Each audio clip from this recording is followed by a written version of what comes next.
Hello everyone, once again with a new topic today. हम लोग अपने टॉट का टॉपिक कर रहे थे और टॉट पढ़ते पढ़ते आज जो हम नया टॉपिक करने जा रहे हैं उस टॉपिक का नाम है डिफेमेशन। डिफेमेशन एक कंफर्म क्वेश्चन है हर पेपर के अंदर, चाहे आप कोई भी एग्जाम दे रहे हो, सब्जेक्टिव हो, ऑब्जेक्टिव हो, कैसा भी पेपर हो। डिफेमेशन एक ऐसा टॉपिक है टॉट के अंदर जो कि आपको पूछा जाता है पेपर में। तो डिफेमेशन की अगर हम बात करें तो डिफेमेशन क्या होता है, नाम में ही इसका मीनिंग छुपा हुआ है। D fame. डी फेम मतलब आपकी फेम को खत्म करना या आपकी रेपुटेशन को खराब करना। तो डिफेमेशन का मतलब क्या हुआ कि आपकी रेपुटेशन खराब करना, नष्ट करना is known as defamation. A man's reputation is more valuable than others his property. किसी भी इंसान के लिए उसकी प्रॉपर्टी से ज़्यादा उसकी रेपुटेशन मैटर करती है। आज मैंने बहुत साल की मेहनत लगा के अपनी गुडविल बनाई हुई है। अब अगर उस गुडविल को कोई 2 मिनट में आके खराब कर देगा, कुछ भी मेरे बारे में गलत बोलकर, तो वो मुझे भी खराब लगेगा, तो उस डेफिनेटली वो मेरे लिए कल्प्रिट बन जाएगा। तो डिफेमेशन का मतलब है कि किसी की अच्छी खासी बनी हुई रेपुटेशन को खराब कर देना, भंग कर देना। तो the man's reputation is very important. Every man has a right to protect his reputation. हर इंसान को अपनी रेपुटेशन को प्रोटेक्ट करने का अधिकार है। Injury to one's reputation has been termed as defamation. Definitely अगर आपकी बॉडी पे इंजरी होती है तो वो फिजिकल हार्म होता है, अगर आपकी रेपुटेशन का हार्म होता है तो उसको हम डिफेमेशन बोलते हैं। Defamation is an act which combines both civil and criminal liability. अभी तक हम ये पढ़ रहे थे कि टॉर्ट सिविल लायबिलिटी क्रिएट करती है, बट डिफेमेशन एक ऐसा टॉपिक है, डिफेमेशन एक ऐसा क्राइम कह सकते हो आप, या एक ऐसा रॉन्गफुल एक्ट होता है जिसमें सिविल और क्रिमिनल लायबिलिटी दोनों ही बनती है। The object of law of defamation is to maintain the balance between freedom of speech and reputation. Very important to understand. यहाँ पर वो ये कह रहा है कि आपकी जो ऑब्जेक्ट है लॉ ऑफ डिफेमेशन का, उसका ऑब्जेक्टिव क्या है कि एक बैलेंस बनकर रहे किसके बीच में। आप देखिए, अब मैं ये कह दूं सामने वाला बंदा चोर है, ठीक है, अब मैं ये कहूँ मेरे को तो फ्रीडम ऑफ स्पीच है, मैं तो कुछ भी बोल सकती हूँ, हमारे देश में तो बोलने का अधिकार है, मगर इसका मतलब ये थोड़ी है कि आप सामने वाले की रेपुटेशन खराब कर देंगे। अगर आज मेरे कुछ बोलने से सामने वाले की रेपुटेशन खराब हो रही है तो मैं वहां पर फ्रीडम ऑफ स्पीच का जो डिफेंस है वो नहीं ले सकती हूँ। तो बेसिकली डिफेमेशन का मतलब है एक ऐसा एक्ट जहां पर आप किसी की रेपुटेशन खराब कर रहे हैं और उस रेपुटेशन को खराब होने से आपको बचाना है, वो एक लायबिलिटी बनती है आपकी। तो डिफेमेशन को किसी ज्यूरिस्ट ने डिफाइन किया है, जिसमें से विनफील्ड एक बहुत ही इंपॉर्टेंट ज्यूरिस्ट है।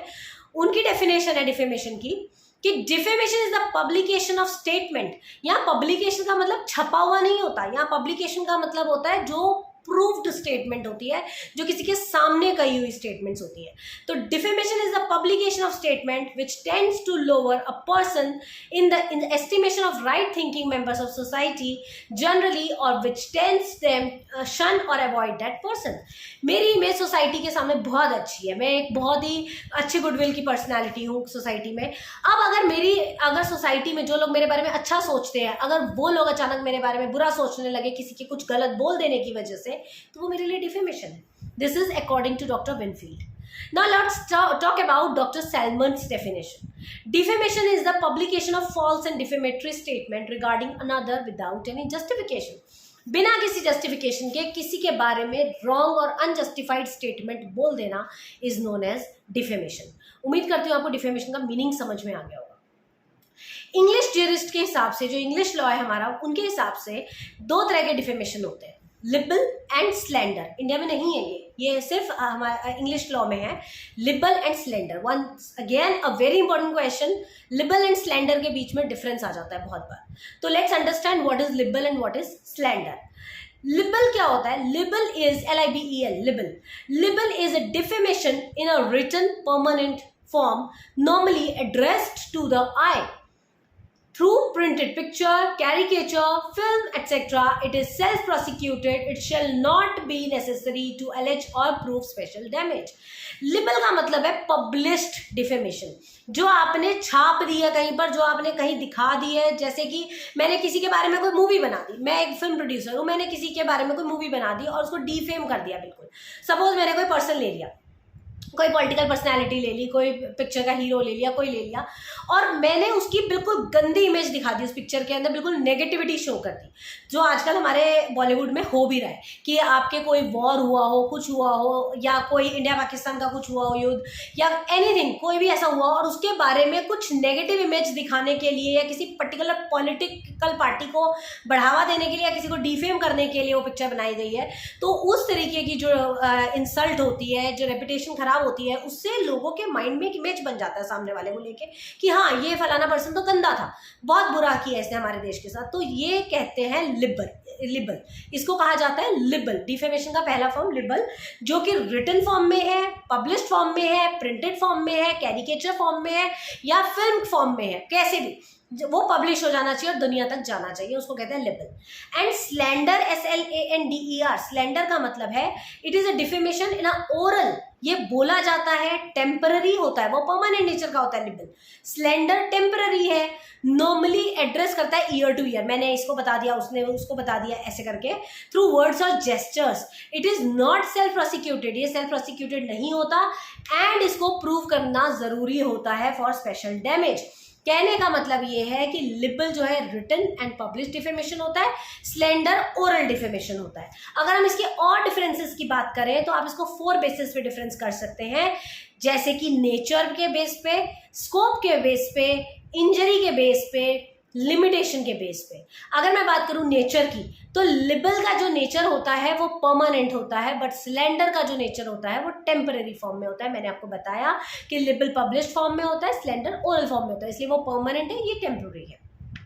दूसरा, स्कोप की अगर मैं बात करूं तो लिबल इज एक्शनेबल पर से। एक्शनेबल पर से मतलब अपने आप में ही पूरा है, ये प्रूफ है एक्चुअल डैमेज का, इसके लिए कुछ प्रूफ करने की जरूरत ही नहीं है।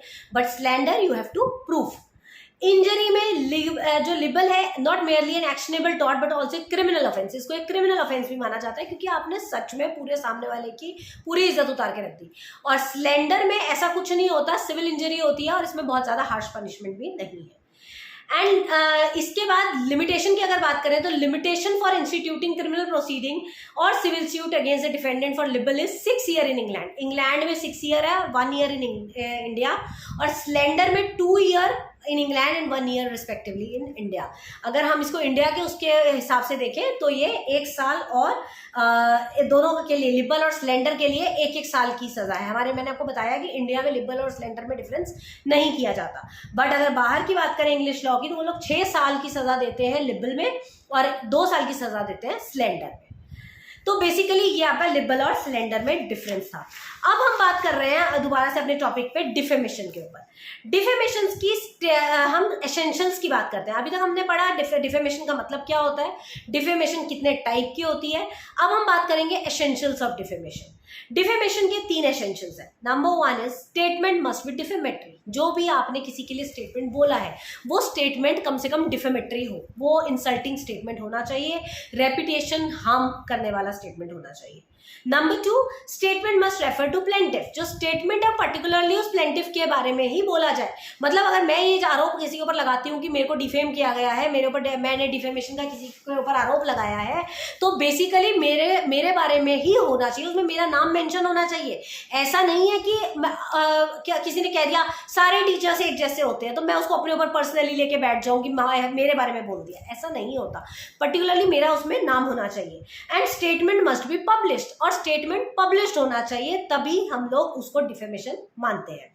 तो statement must be defamatory, statement must refer to plaintiff, and statement must be publish. ये 3 इसके एसेंशियल्स हैं डिफेमेशन के। Then let's come over to the defenses in the case of defamation. Defamation में डिफेंसेस किस किस बात पे आपको मिल जाता है, मतलब ऐसे कौन कौन से पॉइंट्स हैं जिसमें आप बच सकते हो डिफेमेशन से। Number 1, justification of truth. अगर आपको ऐसा लगता है कि आपने जो स्टेटमेंट बोला है वो सच था, बिल्कुल मैंने सच में वो गुनाह किया है और आपने वही बोला है, तो आप बच जाओगे, क्योंकि अगर सच स्टेटमेंट है तो आपके ऊपर डिफेमेशन का आरोप नहीं लगेगा। Number 2, fair and bonafide comment. जो भी आपने कमेंट किया बिल्कुल फेयर है, चाहे वो गलत ही था और डिफेमेटरी था। Every person is entitled to express his opinion. हमारे इंडिया में डेमोक्रेसी में हर किसी को बोलने का अधिकार है, और अगर आप पब्लिक इंटरेस्ट में अगर बोलते हो और बोनाफाइड स्टेटमेंट बोलते हो तो वो गुड डिफेंस माना जाता है। Third is privilege statement. Privilege का मतलब क्या है, आपको उस चीज को बोलने की प्रिविलेज मिली हुई है। देयर आर सर्टेन ओकेजन जहां पर इंपॉर्टेंट हो जाता है स्टेटमेंट को डिफेमेशन ना कहना, even though their statement is untrue. वो अनट्रू भी होगी तो भी डिफेमेटरी स्टेटमेंट नहीं मानी जाएगी। ऐसी कौन सी कंडीशन है भाई, हम भी तो जाने ऐसी कौन सी कंडीशन है जिसमें अनट्रू बोल रहे हो आप तो भी आपको प्रिविलेज मिलेगा कि आपको डिफेमेशन का आरोप नहीं लगाया जाएगा। कौन सी? इसमें दो टाइप की प्रिविलेज होती है, एक एब्सोल्यूट प्रिविलेज होती है और एक क्वालिफाइड प्रिविलेज होती है। I will make you understand what do you mean by absolute privilege and what is qualified privilege. Absolute privilege वो statements होती हैं जहां पर कोई एक्शन नहीं लिया जाता आपके झूठ बोलने पे, आपके false statements पे, आपके defamatory statements पे, क्योंकि ये statements ऐसी हैं जो उत्साह में बोली जाती हैं, डिस्कशंस में बोली जाती हैं, या कभी ऐसे बोली जाती हैं जहां पर सब लोग ही अक्सर झूठ बोलते हैं, जैसे कि पार्लियामेंट्स में आपने देखा है बहुत सारी बकवास की जाती है। मतलब कई बार तो ऐसा होता है कि उधर इतना कुछ बोल दिया जाता है कि आप सोच भी नहीं सकते। हमारे तो खैर इंडिया का तो हाल ही खराब है, कुर्सियां तक उठा के मारते हैं ये लोग, बट वहां पर डिफेमेटरी स्टेटमेंट कुछ भी बोलते हैं ये लोग। जुडिशियल प्रोसीडिंग के दौरान बहुत सारे डिफेमेटरी स्टेटमेंट्स बोले जाते हैं, मिलिट्री एंड नेवल प्रोसीडिंग के दौरान बहुत गंदा बोला जाता है, एंड स्टेट प्रोसीडिंग के दौरान। ये सब में आपको एब्सोल्यूट प्रिविलेज मिलता है। अगर आप डिफेमेटरी स्टेटमेंट भी बोल दो तो ये सब में आपको प्रिविलेज मिलेगा। Now second one is qualified privilege. Qualified privilege क्या होता है? In certain circumstances ये थोड़ा desirable है कि reflection on the reputation of others although untrue should not give the tortious liability. कभी कभी ऐसा होता है कि आप सामने वाले के बारे में बोल भी रहे हो तो भी उसकी tortious liability नहीं बनती है। क्यों नहीं बनती है? क्योंकि वो कुछ ऐसी कंडीशन होती है, कुछ ऐसी प्रिविलेजेस होती हैं जहां पर आपका बोलना आपके खिलाफ नहीं जाता। सपोज आपने पब्लिक इंटरेस्ट के लिए कुछ बोल दिया, झूठ, आपने कोई ऐसा झूठ बोल दिया जिससे समाज में बहुत सारे लोगों का भला होना था, तो वो क्वालिफाइड प्रिविलेज कहलाता है। If a communication is privileged, then statement made without malice is protected. The statement was made on the privileged occasion, discharge of duty. आपने अपनी ड्यूटी को पूरी करनी थी, उसके लिए बोल दिया। सपोज आपको ऐसा लग रहा है कि अंदर कोई चोर है, ठीक है, कहीं किसी बिल्डिंग में कोई चोर है और आपको गन पॉइंट पे रखा गया है और सामने वाले को आप बता भी नहीं सकते कि आप गन पॉइंट पे हो, तो आपने किसी को डिफेम कर दिया, आपने किसी को उल्टा पुल्टा बोल दिया, कुछ बोल दिया जिससे कि वो गुस्से में उस बंदे ने वहां से जाना ही ठीक समझा या कुछ, तो आपने उसके भले के लिए बोला, जो भी बोला आपने, बहुत सारी पब्लिक को बचाने के लिए आपने पब्लिक इंटरेस्ट में ये चीज बोली। तो आप अगर पब्लिक के फायदे के लिए कुछ ऐसा झूठ बोलते हो या डिफेमेटरी स्टेटमेंट बोलते हो तो उसमें आपको अपॉलॉजी मिल जाती है, तो ये आपका प्रिविलेज में आ जाता है। Next is your consent. इसमें एक और डिफेंस होता है कंसेंट का। कंसेंट में क्या होता है कि कई बार क्या होता है, आप सामने वाले की कंसेंट से ही डिफेम कर रहे हो उसको, सामने वाला खुद बोलता है आपको कि आप अपनी कंसेंट दे देता है कि चलो ठीक है आप कर लो डिफेम, तो उसमें उसका कोई बेनिफिट छुपा होता है, कोई उसका हिडन मोटिव होता है, तो उस केस में भी आपके ऊपर नहीं आएगा कोई। And last one is apology. अगर आपके डिफेमेटरी स्टेटमेंट देने के बाद अगर आप अपॉलॉजी ले लेते हो उनसे, आप उनसे माफी मांग लेते हो, वो आपको माफ कर भी देते हैं, तो आपके ऊपर कोई स्टेटमेंट नहीं बोली जाएगी डिफेमेशन की। तो basically this is all about defences of defamation. तो हमने इस वीडियो में क्या क्या पढ़ा? हमने पढ़ा डिफेमेशन क्या होता है, डिफेमेशन के टाइप्स कितने होते हैं, लिबरल एंड स्लेंडर, उसका डिफरेंस किया हमने।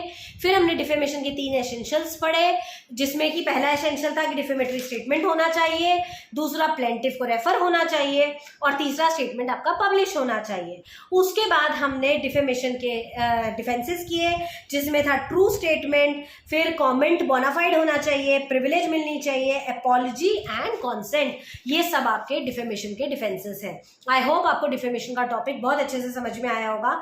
एक छोटी सी चीज इसमें और बताना चाहूंगी आपको कि डिफेमेशन हमेशा ऐसा होना चाहिए जिसमें किसी थर्ड पर्सन के सामने आपकी स्टेटमेंट हो।